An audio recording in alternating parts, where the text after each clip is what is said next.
Feature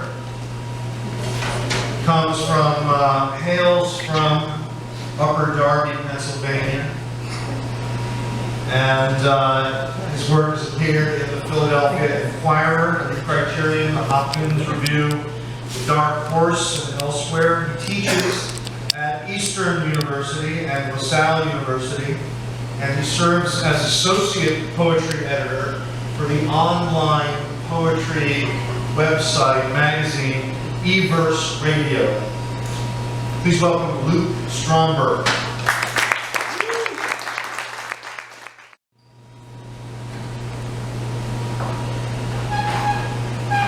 Thank you, David, for having me down, and Bert and Ann for hosting, and Clare and Stephen for co-hosting here. It's an honor to be reading with John and John. Sunday, I didn't go to church this morning. I don't say that proudly, but I would be lying if I said I was especially regretful. And so this first poem is about that. It's called On Not Attending Church. Church, I'm sad to say, is boring. I can admit it now.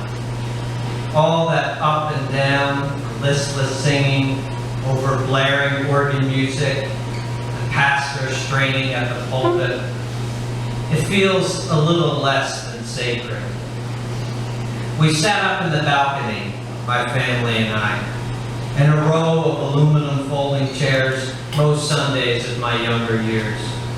I felt a sense of duty then that lingers as a guilty feeling when I sleep until 11 on Sunday mornings now. I'll still show up for Christmas Eve or Easter to stick a 20 in the plate and wonder why God's famous grace hasn't swelled my meager heart. But I stay greedy with my life. I asked my dad one time, as he stood shaving by the bathroom mirror, what heaven would be like. He stirred his razor in murky water and told me, no one really knows, son, but we'll all be together there. You, me, your mom, your brothers, and we'll rejoice and praise God's name forever, knowing that He loves us all. Doesn't that sound wonderful? It sounded a lot like church to me. I pictured the saints in folding chairs or crowding wooden pews, a service lasting an eternity, without a cookout to look forward to, and tried to hide my disappointment, my feeling that there must be more. I've always wanted something more from church, from work, from love.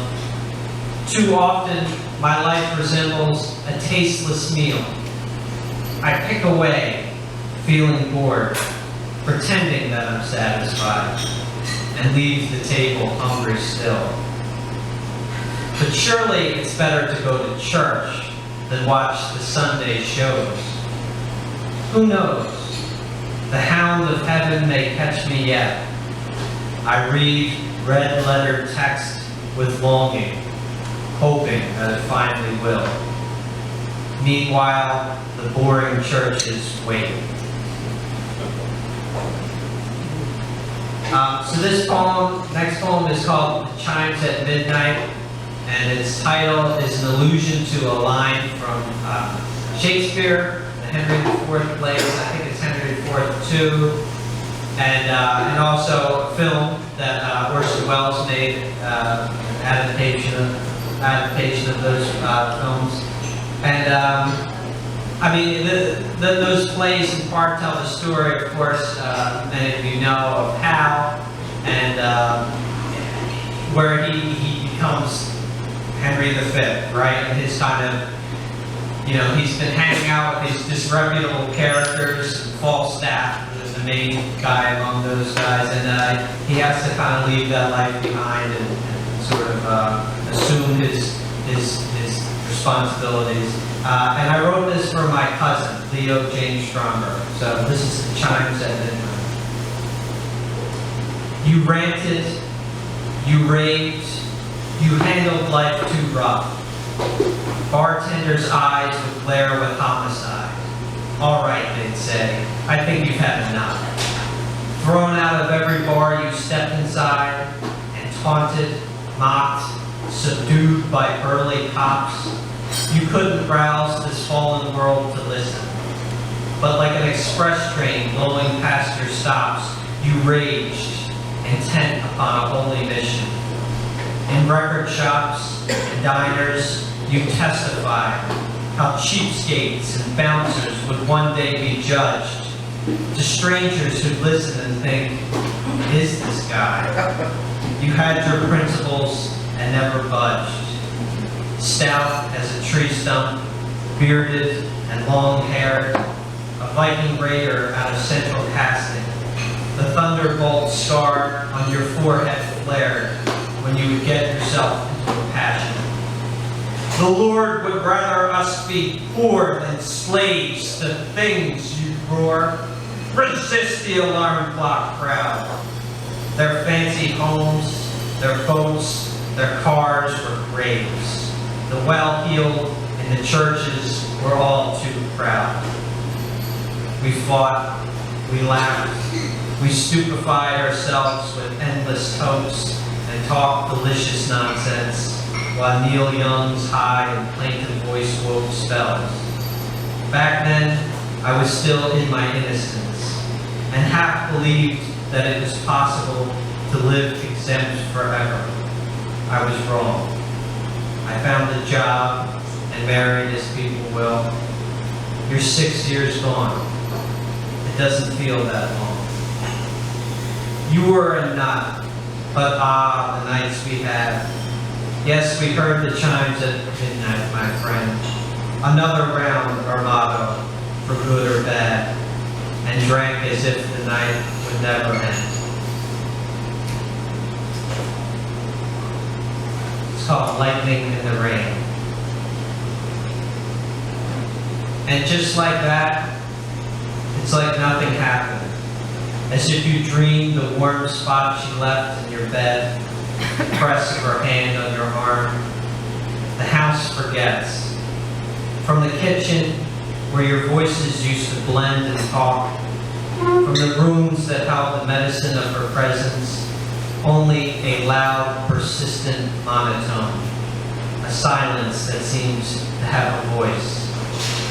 All joy is just a flash of lightning in the rain.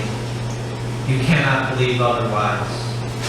And on your way to work, you see, on the roadside, a dead deer, the asphalt smeared with blood and tire tracks, the animal twisted, its neck bent back so that it stares with no light in its eyes. As drivers zip past and almost forget themselves. And you want the clouds to look like smoke from ruins, but they only look like clouds. And the old woman who waits at the intersection for the bus does not know who you are. I have to admit, I'm a little nervous. There's a lot of talent in this room. So I'm going to read this poem. This is one I haven't read out in public, and I haven't published it, so I apologize if it sucks. It might. They all might. This is called The American Experiment, and it isn't as pretentious as the title makes it sound. The American Experiment.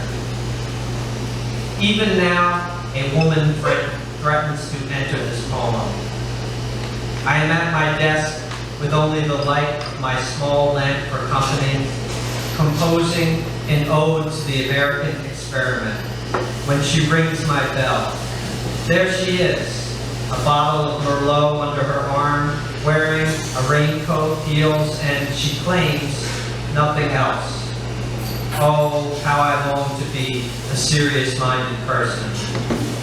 Egypt this week has seen a revolution. I want to bring the revolution here, to this room. This poem demands a free and democratic Luke Stromberg. I will not be ruled by solipsism. Like Christ in the desert, tempted into lust and trifles, I choose instead a higher purpose. Already, my words inspire action. I give the woman cab fare, send her home. I pick up my pen, close my eyes, imagine an end to war, and begin to write it down. But from my rooms, the world looks wet and blurred. The familiar rooftops, the markets, the headlights of cars. In my store-bought yellow light, I am small and petty. Mideast unrest, climate change, they bore me, shallow as thief that I am. And so I rise to look for her taxi in the streetlights. Why fight it? This poem belongs to her. This is the last poem. It's a little longer. This is a poem that David Yezzi published in the New Criterion. It's called The Elephant's Mouth.